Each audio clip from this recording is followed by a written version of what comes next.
All right, welcome into the Hoist the Colors podcast on this Friday afternoon. I'm Stephen Igo, the host of the podcast, publisher of hoistthecolors.net. I'm joined by Macy O'Donnell, former ECU student athlete, former football player with the Pirates. Maceo, we have crossed over onto the defensive side of the ball, and I know you wore a lot of hats during your time at ECU, but I don't think you ever wore a defensive hat. So is this a new, little bit of a new territory for you? Yeah, a little bit. We don't usually like the defensive guys too much, except on game days. But still got some great players over there to talk about. No doubt. This should be a fun. And I'm honestly excited about this defense, and we'll get into it why as we go through each of these previews. Today, we're doing the defensive line, which is probably the most experienced and the unit you feel the most good about, considering what's returning, how many guys have played, and we'll get into that conversation here in a moment. By the way, we are live on Facebook, live on YouTube, Twitter as well. Drop your questions, comments. We got several questions to get to already. Thanks to the Hoist the Colors message board and one particular poster. And looking forward to our show today as we continue to roll on with Maceo. But first off, I wanted to touch Maceo on some big news. Rajay Harris tweeting out last night or yesterday evening that he has been fully cleared following his ACL surgery and rehab. It's been about 9 months, a little over 9 months, so he's right on target. But I know as a good friend and former teammate of yours, you were very happy to see that. Yeah, definitely. I think everyone, a lot of the players and fans are happy to see Rajay back out there. He's definitely a big part of the team, definitely a big leader as well. So we're just happy he's healthy, and hopefully we get to see that same old Rajay we've seen the last few years. Yeah, really looking forward to seeing that first day of camp, how he looks cutting, and especially once they put on the pads and kind of seeing where his knee is. But man, talking to him the last week or so, I know he's fired up and he's put in a ton of work to get back to this point. So really happy for Rajay, and also just excited for the upcoming season. Of course, we've already done our running backs preview. We touched on all that a few weeks ago. If you missed it, go check it out in the Hoist the Colors podcast archive. So Maceo, this defensive line, man, this is a unit that was really the backbone of the defense last year, especially in the running game. And you looked up the numbers just as we were going on the air. What, top 20 in run defense last year? Is that right? Yeah, we ranked 19th last year, and like you said, we do have a lot of experienced players up there and guys that have kind of really grown up and got some playing time as freshmen and sophomore. So a lot of those guys back. We did lose a few key pieces, but definitely I expect the same thing. Yeah, we'll get into some of the personnel. And so what we're doing is, in ECU's defensive scheme under Blake Harrell is so multiple that you can really, you can look at the defensive front as four positions. You can look at it as three positions, and really it's kind of three, but they bring down the outside linebacker and play that guy on the edge. So we're going to look at all four positions. We're going to count the rush outside linebacker position as the defensive front today. So this is basically our defensive front preview. We'll get into the inside linebackers in our next preview, but we're going to include guys like Jeremy Lewis, Jack Powers, et cetera, in this preview. So we'll go kind of interior and work our way out to the edge, and we'll get into what some of those different positions do and utilize. But the defensive tackle room is where we will start, and this is a room that is coached by Roy Tesh. He has been on Mike Houston's staff for years. He has coached just about every position under Mike Houston, dating back to his time at Brevard College to Lenore Ryan to the Citadel. So he kind of knows it all, but he has really found a home with this defensive line room. And Maceo, these guys have kind of grown together. You look at this list of players. I mean, all these guys have been in the program now. They all kind of came in at the same time. And I'll just run through some of the names. We can talk about each of them a little bit. But Elijah Morris, Deontay Johnson, Sarad Ware, Jason Shuford, Xavier McIver, those five guys all came in the same recruiting class. Yep. And so I don't know, like as a former teammate of those guys, and we'll get into what they kind of do each in a minute, but do you notice them having even maybe a stronger bond than others? I mean, if you're in the same class and the same position room, you kind of have to have that bond, right? Yeah, those guys are super close. And if you just hang around the facilities and everything, those guys are always together. Weekends, workouts, everything, they're always together, having fun, laughing. And, I think that really contributes on the field as well. Like you said, Eli, Xavier McIver, Deontay, they all came in the same class. Even Shuford was with them as well. So those guys are pretty close, and you can definitely see it on the field. All right, so I'm not inside the locker room, but Deontay Johnson to me seems to have one of the best personalities of Yeah. anybody. Like, what is this guy like as a teammate? Yeah, he's great, and he's very physical and aggressive out there on the field, but he's the exact opposite off the field. Probably one of the most playful, fun guys I know. I actually texted him earlier to get a little bit of info on the new guys and everything, and he was joking me then. So he's definitely one of those guys that has stepped up and kind of positioned himself to have a larger role this year and the past few years. So I would say he's probably definitely one of the leaders of the group, but yeah, definitely a great personality. Yeah, but there's a good video of him at the baseball game where he's cheering on Cam Yeah, Clonch and hitting a homer and predicting it. Basically, that was yeah. an awesome moment. But he just seems like a really fun guy. So we've had the chance to interview him a few times this spring and really enjoyed getting to know him. And I think he's going to play a lot this year. He was basically the number one nose tackle in the spring, and he started last year as a starter. Got hurt in that NC State game, Hmm. came back late in the year, played well. So looking for big things out of Deontay. And when I look at this position group, Maceo, I kind of see Elijah and Deontay as the top two guys as far as the interior. Do you kind of agree with that? Yeah, I'd say so. They rotate a lot as well in the D line, but definitely those two guys are, they have some experience, very strong guys, even quick on their feet for being their size as well. So they do get a lot of penetration on the offensive line and kind of make things messy for the offense. So Elijah Morris last year led the defensive fronts outside of the outside linebackers, but as far as the down defensive linemen and snaps, we Yeah, were looking over this number earlier. He played 500 snaps last year in 13 games. So this guy is just pretty amazing, Maceo. The yeah, fact that you come in as a walk on, walk and on. not only is he playing, but he was starting from like game two or game three Yeah, from his true freshman year. Man, that was yeah. crazy. Yeah, I definitely remember that, and I didn't even know he didn't have a scholarship, honestly. And they gave him the scholarship. I was like, I thought this guy was already on scholarship, but like you said, he came out of the gate kind of playing, and the coaches trusting him and trusting his ability and what he can do. But that's just his work ethic and the type of guy he is. And he seems, and he may be playful as well, but he seems a little bit more serious tone. Like I don't know, does he kind of have that serious mindset on and off the field more so than maybe Tay? Yeah, Tay's just different in general. Yeah. Tay's just a great personality. All those guys, like I said, are really close, joking each other all day long, literally, joking the older guys, even some of us. So I would definitely say they're pretty close, and they can be serious, but also know how to have some fun as well.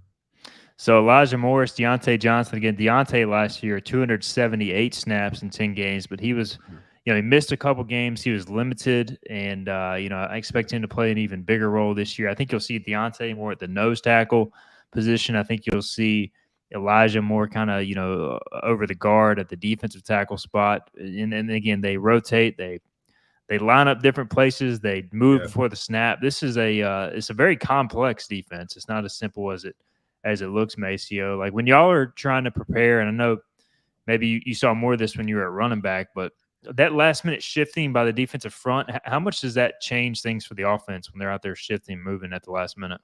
yeah, it was definitely an adjustment to get used to. Previously, we had a different defensive coordinator, and they started off kind of doing that. And it was definitely an adjustment for me. I wasn't playing too much running back then, so I didn't really have to worry about it too much. But I just keep thinking about COVID year and our first game against UCF, and we started off with like four false starts by UCF, and Yeah. it was just crazy because I was like, I didn't think it, had that big of an impact. But definitely our defense is very complex and very complicated at points. And, it can be hard to kind of dissect us, especially up front. I remember that as well. I think it was like first and 30. The sad thing is they Yeah, still ended they up got it. converting. Yeah, they did convert on that. Yeah, they did. That was a nasty UCF team. So Yeah. no shame there, and it was Blake Harrell's first year. But hey, that was crazy. Yeah, opening the year with four straight false starts. That was something Yeah. else. Yeah. The rest of this D tackle room, we mentioned Elijah, Deontay. Behind them, you still got a ton of bodies. Sarad Ware is a guy that has played a ton of football. Jason Shuford is just a huge human being. Hmm. Xavier McIver's played a lot, and then last year he basically redshirted, I think, to kind of try and separate some of this class because they all came in at the same time. So Yeah. JD Lampley played a lot last year as a true freshman. Then you have redshirt freshman CJ Mims. So Hmm. ton of depth here. Does anybody else stand out, or is it more of a strength in numbers with this position group? Yeah, like the Golden State Warriors, the strength in numbers with those guys. Like you said, Xavier is another guy who's played a lot of snaps and maybe took a back seat this past year just because we're so deep. But we did lose, older Mims, Chandre Mims, and also Rick DeBrew this year. So I definitely see guys having to step up and fill some of those roles as well. JD did play a lot as well as a true freshman. So I mean, it's never a bad thing to have too much. You'd rather have too much than too little. Yeah, D line, man. You can never have enough quality linemen. I mean, I wish I felt as good about the O line right now as I do the D line, Yeah. and those guys can get there. But I just feel great about the two deep as we run through this position group. D tackle wise, like I feel like the run defense is going to be there, Messio. For me, I want to Mhm. see in some of this is scheme. I think more so than personnel. They line up tight a lot because they're trying to stop the run. Mhm. But I would like to see more pass rush, and especially on the edge, which we'll talk about here in a minute. But what do you feel like is kind of the next step for this group that we've seen do a very solid job, and maybe even have a chance now to take this defense to the next level? Yeah, definitely. I mean, a combination of everything. It's not. I don't know what we rank in pass defense, but I'm sure it's not as high as our run defense, and it kind of goes hand in hand as well. And we do a really good job of stopping the run, but we could use some more pass rush also, which is a little bit of scheme, and also not having the quarterback sitting back there by himself all day. So it goes hand in hand, and I definitely see us improving in those areas, which we try to do each and every year. No doubt. Last year, Elijah Morris ranked second on the defense in quarterback pressures, according to Pro Football Focus, with 20. And the guy who led in that category played on the edge, which we'll talk about here in a second as well. Something I want to mention: you mentioned Chandre Mims moving on, Rick DeBrew. Those guys played some D tackle. Emmanuel Hickman moving on from Yeah. defensive end. He transferred to USF. DeBrew transferred to TCU. Of course, Chandre Mims ended up graduating, using up his eligibility. His younger brother, Mhm. CJ, is still in the program. So I look at this D tackle room. I think they're 6, 7 deep, and Yeah. I honestly expect 6, 5, 6 guys to play on game day. What do you think as far as the interior D line?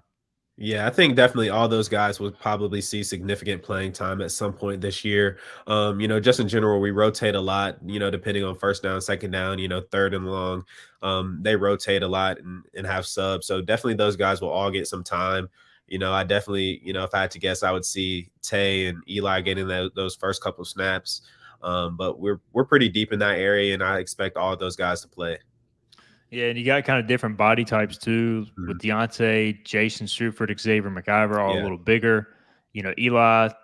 Eli's played even on the edge some at DN in Mhm. certain packages. Sarad Ware's kind of built similarly to him, so you can kind of mix and match based on situation. So again, really like this room. Really think it's going to be a strength, and going forward for this program, all these guys have multiple years of eligibility remaining, so we'll see how Yeah. that plays out as well. All right, we're going to get back to the D tackles because we got questions about them here in a little bit. But let's move to the edge room, and this is a position room that basically consists of the defensive end who plays with their hand in the dirt, and you also have the outside linebackers, which is where you see Jeremy Lewis, Jack Powers. They're kind of standing up on the edge. They can drop into Mhm. coverage. They can rush the passer. They do a lot. We'll start with the defensive ends, and this is where I would expect Chad Stevens to be your Yeah. starter. Maceo, especially with Manny Hickman moving on. And I thought Chad, he played, I know, through some pain last year and just had a real breakout year. As a Mhm. guy who had been in the program a while, how good was it to see Chad kind of have a really good year? It was definitely great to see it. It almost kind of surprised you, kind of seeing him out there and, then making some plays as well. And I think he almost played 500 snaps also. So, he hasn't played, every year, but this last year was definitely some good experience for him as well. Very strong guy, makes a lot of tackles in the open field as well, and can kind of push the defense back also. So I definitely see him, doing the same things as last year. And I know he's very hungry for that. Yeah, I expect Chad to have a really good year. Like you said, almost 500 snaps last year. Basically, I know Manny Hickman was banged up at times, but by the end of the Mhm. year, Chad was kind of your starter. Manny, electing to move on. And so I feel good about Chad. My question is, how does the depth look behind him with this position room, especially with Manny transferring out? Mhm. Uh, we mentioned it earlier. I think JD Lampley spent some time in the spring playing on the edge at defensive end, which was an interesting look. And honestly, he's kind of long and Yeah. fast. I kind of like that. And we talked about so much depth at defensive tackle. you kind of have to, if you want to get all those guys on the field, you got to move them around. So, what do you think Mhm. about JD potentially playing some defensive end? Yeah, well, he definitely can do it, and, he was a young player, but he made a lot of plays for us last year, and he's very aggressive, very strong guy, and even like you said, light on his feet and fast, and I think he can kinda get on that edge as well. But it's definitely a good thing to have a lot of guys that can do a lot of different things. Even, Sue can do a lot of that a lot of the same things. Even Jeremy Lewis probably can do some of those things as well, even though he's on the opposite side usually. But I definitely see Chad probably being that starter for them, and definitely JD probably doing a dual role of playing the inside and probably outside. And then the depth behind them, a couple names here that are interesting. Eric Doctor Jr., who's been great on Mhm. special teams in the past. He kind of Yeah, moved from outside linebacker to defensive end in the spring. Josiah Robinson, I continue to hear great things about this yeah. guy, former Michigan State transfer. He just hasn't been able to stay healthy. Mhm. And then Preston Carr, walk on second year player who's got some potential. So, among the depth there, I think there's some breakout potential with some of these guys. What do you think about that? Yeah, I definitely think JR could have a really good year if he stays healthy. Like you said, he's a Michigan State transfer, and he's been with us for a few years. And even last year, I think he got hurt pretty early in the season, but he was out there and playing, and the coaches trusted him to go out there and do his job. So I definitely see if he's healthy, I definitely see JR being able to contribute a lot. Yeah, I think he went down the state game as well. That was Yeah. a tough game. It worries me going to Michigan that we could get some of those early season injuries, man. Those Yeah. those early games are tough. So hopefully guys can stay healthy this year. Hopefully Robinson has a healthy year because I just think they got to get more explosive on the edge. And I Yeah. think like guys like Josiah and some of these guys we're about to talk about, the outside linebacker position can help with Mhm. that. All right, let's move to the outside linebackers. And Jeremy Lewis back for, I believe this is year 5 Yeah, year at East 5. Carolina. Yeah, so Jeremy Lewis coming off season surgery, didn't practice in the spring, so it'll be interesting to see. But honestly, I mean, he's played so much, 711 snaps last year, Yeah. Maceo. That is a Mhm. big workload. So he got the spring off to recover. He was the second highest graded defensive player, I believe, last year on the front. Actually, the highest graded player on the defensive front per Pro Football Focus. Mhm. Um, by the way, do y'all as players, what do y'all think of Pro Football Focus? Is it BS? Y'all look at it all? I mean, we look at it, but I think a lot of the guys who care about the stats think they missed a lot of the, some of the areas as well too. So we look at it, but we also look at the film more importantly. Yeah, I just feel like it's I don't know. Some of it I think is good to utilize it, and analytically, as a guy who likes numbers more so than just the traditional, hey, this guy has this many tackles. Yeah, You get a better feel for who's kind of more of a disruptive player, more so than who's just getting the most tackles. But right. it does feel like some of the time it doesn't match up with what we see on game day. So I utilize it, but also don't put 100% stock in it because I feel like they do miss some things, especially in the trenches. Yeah, Anyways, back on, I just wanted to get your take on that because yeah, it's an interesting debate. But Jeremy Lewis, I think your best pass rusher, led the team in pressures last year, led the team in sacks as well. So I think he's going to start at outside linebacker if healthy, which, talking to him recently, I feel like he's healthy, ready to go. Your thoughts on what we can expect from Jeremy Lewis this year? yeah. Well, Germ, like you said, is about to be a 5th year, so he's definitely experienced. And even before then, if people don't know, he played tight end, so he definitely has a feel for the game and is very smart from a defensive perspective and an offensive perspective as well. Like you said, Germ is he's very physical and he's very fast, and he might not be the size you want him to be, but he can definitely do the job. He's a dog down there in the trenches, and I think it was a perfect fit moving him to that rush defensive end position. All right. So, does anybody, when I'm out of practice, Jeremy Lewis talks a lot. Does anybody talk more trash than Jeremy Lewis? Is the real No, question. no, not close. Maybe X Xavier Yeah. Smith did, but Germ, we my position group tight ends and slot for most of the time we were over there closer to the defense, and he just talked so much. Well, I have to tell you some stories off air, but yeah, Germ is definitely talks. He talks too much. But I love Germ. We were in the same room his first couple years in the tight end slot room, so I definitely love Germ, and I'm glad he's having success at Rush. No doubt. He is really good guy, local kid. And, I always felt like when he was at tight end, he did it for the team, but like you could tell. I don't want to say he had lost that fire, but I think he just feels more natural in defense. Yeah. And I think once he got back there, like it clicked right away, and you could Hmm. see it. So year 5, but going into year 3 on defense, so I feel like he Hmm. still has room to get better. Yeah. Um, as a defensive player. So behind Jeremy Lewis, I'll tell you what, a guy in the spring, Jack Powers, like I kind of, I don't want to pigeonhole guys, but I kind of thought, all right, Jack Powers, like quality special teams guy, good backup. But like I watched him closely in the spring. He looked like a starter. And I think with Yeah. Jeremy out, he got those number 1 reps. He was extremely disruptive as a pass rusher, which, I didn't exactly know he had that in him. Mhm. So I think maybe it was a blessing in disguise. Jeremy missed some Yeah. time. You got Jack more time. You got Samuel Donka more time as well.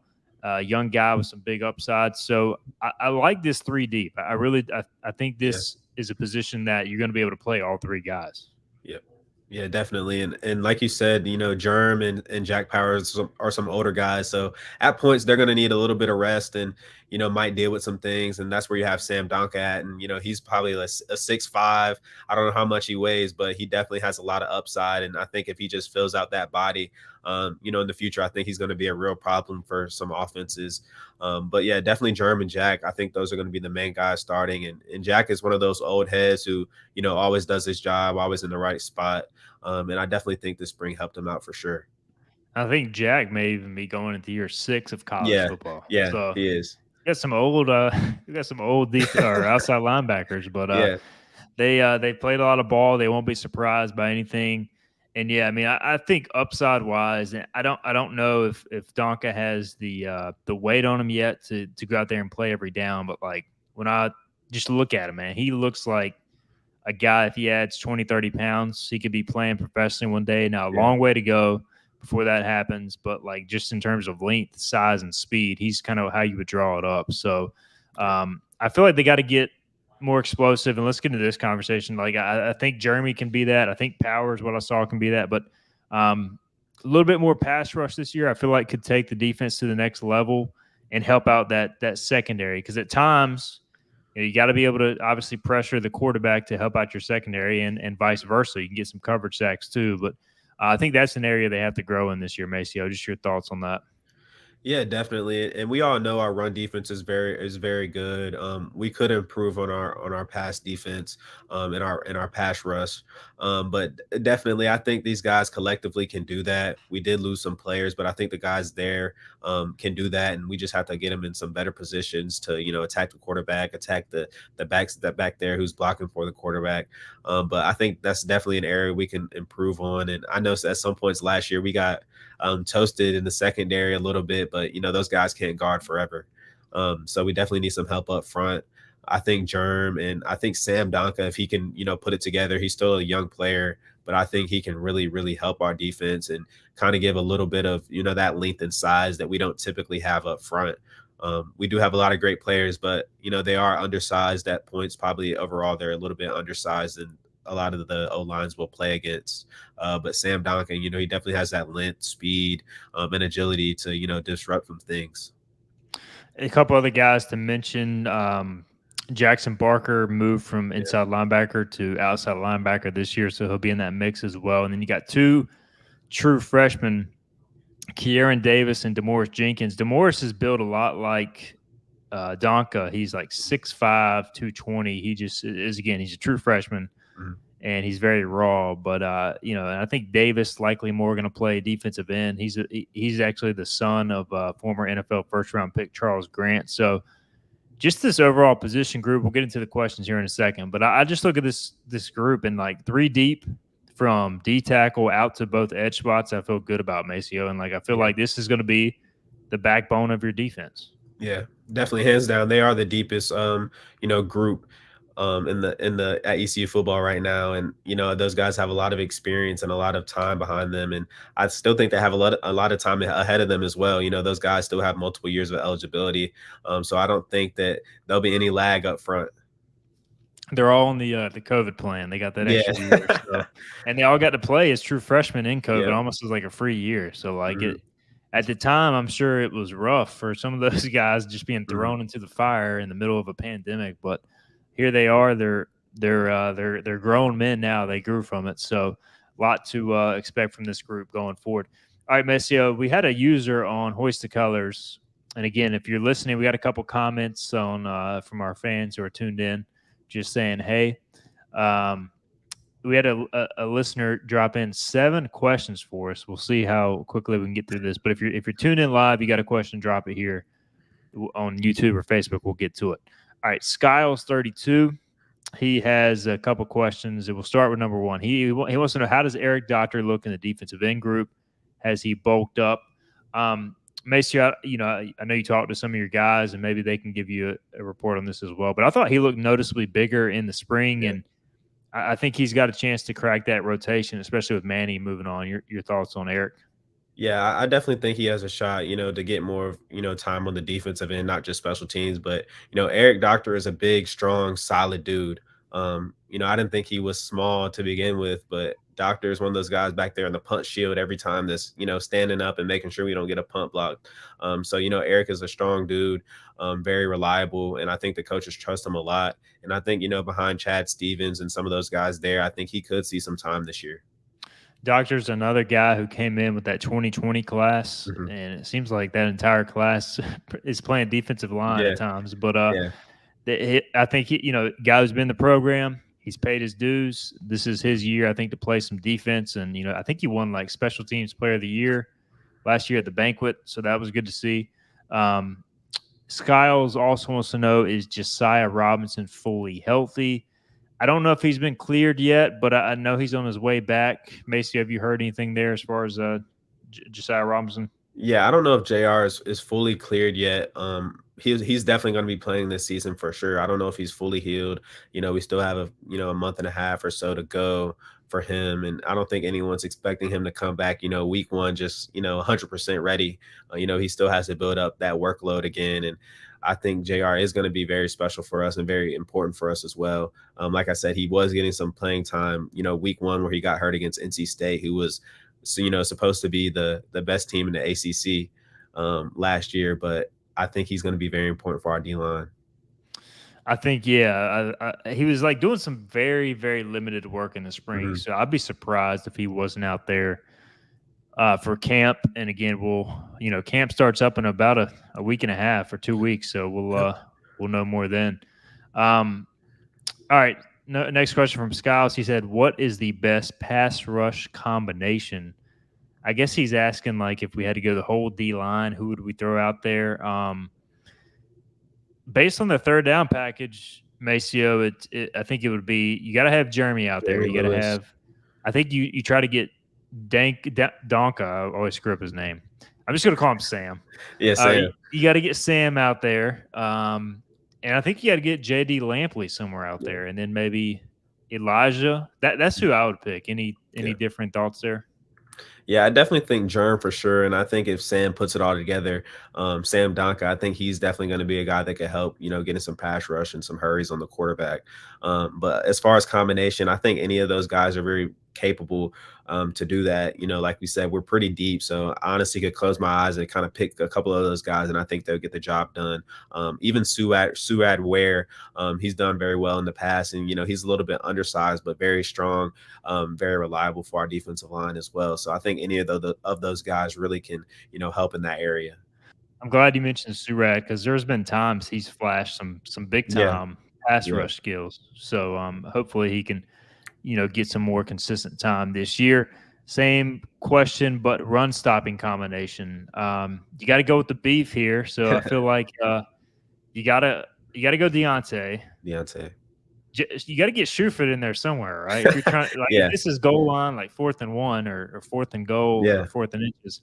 McIver can stop the run. Those are kind of your 3 nose tackle guys. But same type of deal. Like, I feel like you can go any direction here almost. Yeah, definitely Deontay Johnson, definitely Shuford, and definitely Xavier McIver. You also have Eli in there as well. So I think any of those guys, more so than the outside, I think definitely our interior D line is, the focus point. And like we said earlier at the beginning of the show, they ranked 19th in the country last year in pass and rush defense. So they're really, really good, have a lot of experience. And, a lot of those guys are, maybe a little bit shorter, but very, very strong and definitely can stop the run. Chad Stevens, another guy who's Yeah. not big, but like just it seems like a bulldog on the edge. He's Mhm. always setting the edge, doing a really good job. So I think he's a good run stopper. And then Jeremy kind of underrated with his speed to kind of seal the edge as well. So a lot of good combinations there. All right, how many will at least get 15% of the total snaps? Skiles wants to know. So last year, you had 11 guys that got that percentage on the Mhm. defensive front. I think you're looking at a similar number this year, Maceo. I would say anywhere from 10 to 12. Yeah. I can count them off really. Elijah Morris is one, Deontay two, Surad three, JD Lampley four, Jason Shuford five. I think MacGyver will play more this year. That's Yeah. six. Stevens, one of the other defensive ends, that's eight. We know Lewis and Powers, that's 10 Mhm. on their own. And that's without even including guys like Sam Yeah. Donka, damn it, Sam, uh, and uh, and Josiah. So like I feel like Yeah. it'll be 10 to 12. Your thoughts? Yeah, I think definitely all the guys we mentioned, I mean, could really do it. And we'll have a lot of guys who play, like, again, 500 snaps, and we'll have a couple guys that get, 100, 130, 150 snaps on the D line. But like we said, they rotate a lot. You almost see, every third down we're getting a whole new group in there on third down. So I definitely see those guys playing a lot of snaps. And I'm really, my kind of X factor guy this year is Sam. Honestly, like we spoke about him a lot in this show. And, he just has incredible upside. He's so tall, athletic, long. He has that length. And I think he has that mentality and that physicality where he can, really be a problem, whether it's run defense or even dropping out and, maybe getting into that flats area and getting some picks as well. I don't think he can catch, but I think he can mess some things up, maybe get some tips. But I definitely think a lot of those guys will play. And, there's only honestly probably just a freshman who won't see is, probably that 15%. I can't confirm that Danka. Gosh, I'm going to keep doing it. I can't confirm that Sam Donka did catch a He ball did in the catch a spring pick, yeah. game. He picked off. He picked off Mason Garcia in a similar play. I think it was a diving interception. Like he dropped into the flats and picked him off. So that was. That's when it kind of clicked for me. Like, all right, this guy can cover because he came in as like a DB almost, and he's just Yeah. so big. He's now playing on the edge, which I always felt like he would grow into. Yeah. Um, They probably told him he was going to be a DB. yeah, that's In high school. 100%. Yeah, In that's high how they got school. him here. Yeah. Yeah, but they knew it was going to happen for sure. That's how they do it, man. That's how they get you guys. Um, all right, this is a good one for you, Maceo. Skiles wants to know who is the most difficult edge player that Maceo has had to chip or block in practice. uh, If you ever had the chance to go up against some of these guys, not too much on because the you were more edge. inside linebackers, right? Yeah, most of the time, some of the backers, rarely, I got on Germ or, some of the linebackers like Taylor Jackson, some of those guys. But, you mostly see like Germ and Jack on the outside. I mean, even Chad Stevens, but we don't really chip too much in practice. We're not trying to hurt anybody. But, definitely some of those edge guys. And even on the interior, I always didn't like it when one of those big guys like Xavier McIver or Deontay got set loose. So, all those guys, it's fun between us. But, I'd probably say, probably Jeremy Lewis or Chad Stevens on the edge.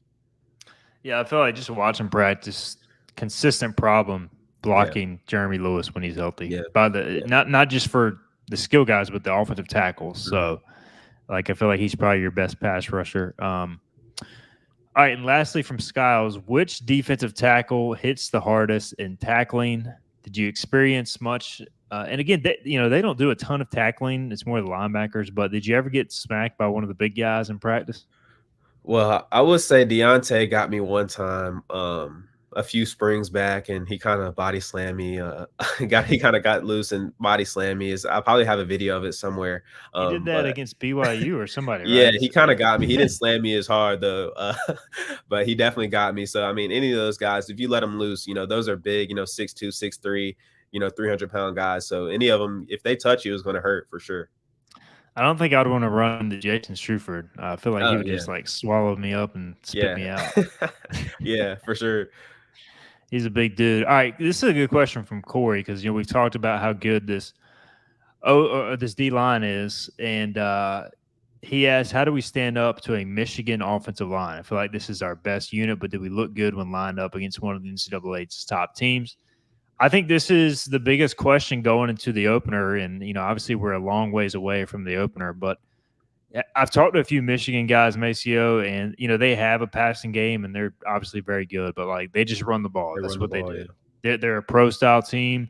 They've got probably 3 to 4 NFL offensive linemen. Mhm. Um, so this will be strength on strength, and to me, like ECU, the only way they have a chance to kind of stop Michigan is to slow down the running game, and they've got 2 NFL running backs. Yeah. Blake Corum coming back to lead that, but they got another guy who's really good too. Mhm. So we won't really know till September 2nd, but any idea on, on how ECU stands up to what will be the best offensive front they face all season? Yeah, I mean, this was our best, probably, or not best, but probably deepest position group we have coming back this year. And, I think these guys are definitely ready for the challenge. So I think, that's what it is going to be, a challenge and a test to see kind of where we line up. And I think, we're probably going to see the best offensive line we'll see all year, which could be a good thing for us, follow having, many, many more games getting into conference and even some of those non-conference games, App and Marshall. So that would definitely be the best O line we'll probably see, hands down.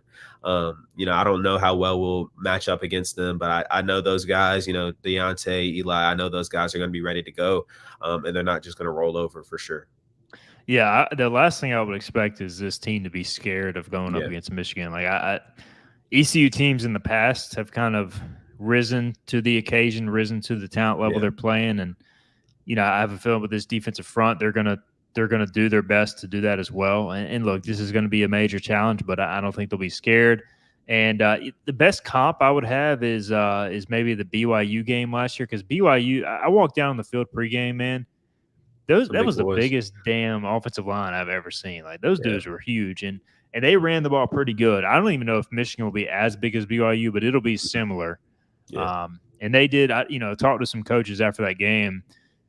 I think BYU had not like ran the ball out of the pistol all year, and they came out in the pistol just running left and right. So maybe that has something to do with it. But they kind of leaned on ECU a little bit last year in the run game, so that'll be a good maybe tape to watch to compare with. But you're going to get smash mouth football on September 2nd. yeah, ECU's for got to sure. find a way to slow it down. Um, all right, Maceo, favorite defensive lineman in ECU history. Can you pick among this group or any other stand out, or is it Uh, such a collection of individuals? It's hard to pick one or the other. Yeah, yeah, it's definitely hard to, pick from D line. I have a lot of love for all those guys that are there, and kind of being one of the older guys, just trying to help them out, even if it's not my position group. But I was in the back row in the locker room when Noah Henderson, Jair Wilson, Demel Hickman, and even we had Sam Donka, Deontay, Xavier, Taylor Jackson. So I had a lot of relationships with those guys. So I definitely say Deontay and Zay. Those are my guys, and I like them. They always made me laugh. I was joking a lot. So I'm definitely excited to see those guys. So if I just had to pick two off the top, I'd definitely say my sons, Xavier McIver and Deontay.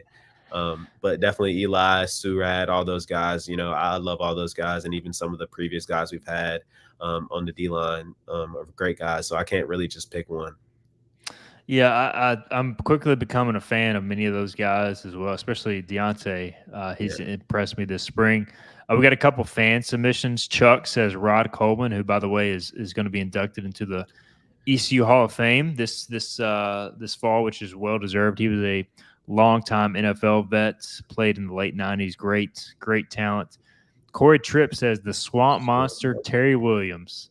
I don't know if he was before you started watching ECU a lot, but he was number 54. He played under Ruff. He, I think he was listed at 6 foot, but he was legit probably 5'11", 350. I mean, he was huge, and nobody could so block him. I think it was Frank Beamer who said after one game that basically number 54 is the most disruptive defensive lineman we've ever gone against because he was wow. so low. His center of gravity was so low, nobody could block him. So Terry Williams was a beast. I'd have to go with C.J. Wilson, who is a former NFL lineman. Y'all may have his picture up in Yeah, the team I think area. we do. Yeah, so he's an Eastern North Carolina guy. Played at Northside High School from Belhaven. Was a 7th round pick of the Packers, but played from 2010 through 2016, won a Super Bowl with the Wow. Packers, 123 tackles, and had one of the best plays in ECU history when they're playing Southern Miss, Conference USA East Division title on the line. Southern Miss was about to tie it, I believe, and he blocked the kick, ran it back for two Wow. inside Dowdy Ficklen Stadium. That was awesome. Yeah.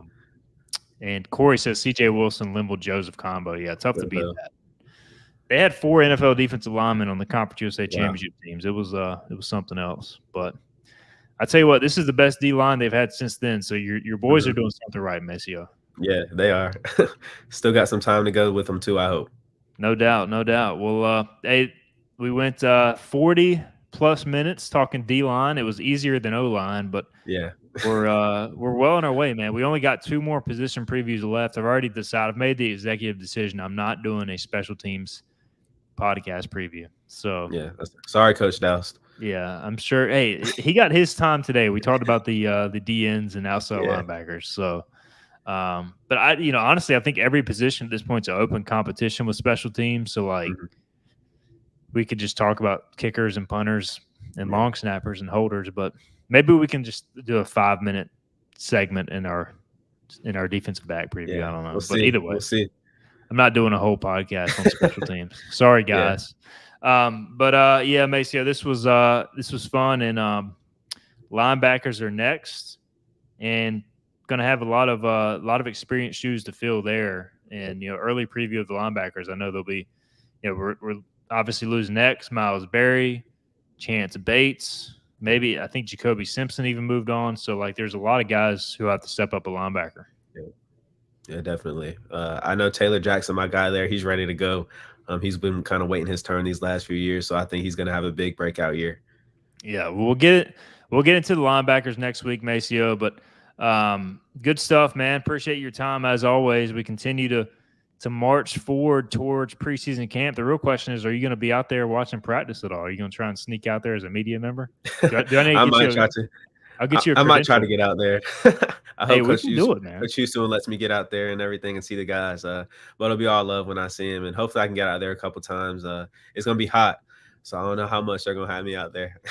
It is, yeah, man. I'll tell you what, I enjoy covering camp, and luckily we're limited to what we can see, so that we don't have to sweat too much. But I don't know how y'all do it, man. It is brutal, and Yeah. like some of those days are just not only the heat, but just the overall humidity. It's Yeah. terrible. But we'll talk about camp next week as well. We'll get into that discussion along with the linebackers, because really only 2 positions, unless we include the Sam linebacker, which is more of a secondary hybrid position. But we'll talk about that when we get to it. All right, Maceo, this was fun, man. Thanks for your time on today's program. Yep. Appreciate it. All right, that's Maceo Donald. I'm Stephen Igo. Appreciate everybody for the questions and comments. We'll be back sometime next week. We'll let you know, as always, what our schedule is. And then, of course, we'll have our basketball latest podcast with Kaysen next week as well. Thank you guys for listening to the Hoist the Colors podcast. We'll talk to you next week.